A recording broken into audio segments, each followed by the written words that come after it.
Vous croyez qu'un jour, un calme profond régnera? Mais depuis que l'homme existe, il y a toujours eu compétition entre l'épée et le bouclier.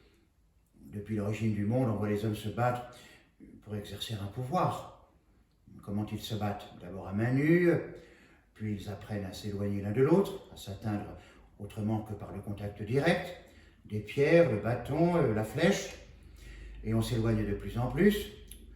Ensuite, c'est l'artillerie avec les frères Bureau et la nouvelle armée française du temps de Charles VII, Orban et le siège de Constantinople, des boulets d'abord, et puis des explosifs. Et il y avait encore les corps à corps en 1914. Mais pour finir le combat, il fallait occuper le terrain, donc le corps à corps. Toutes les recherches tendent à la plus grande précision, frapper juste où l'on veut frapper, à la plus grande distance possible. Un laser ferait sauter cette petite table entre nous deux, mais ne nous toucherait pas. Voilà le pas décisif franchi par les moyens nouveaux. Je n'appellerais pas cela un progrès, ni le contraire non plus.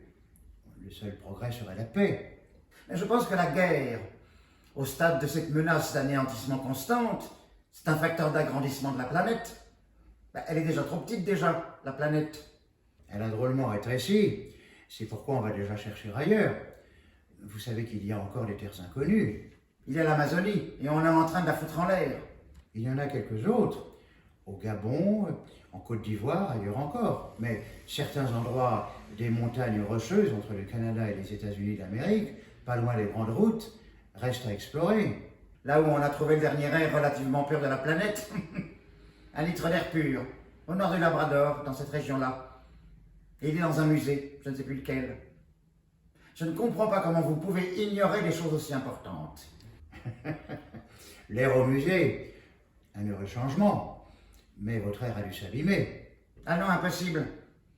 Il est enfermé dans une bouteille scellée. On le regarde.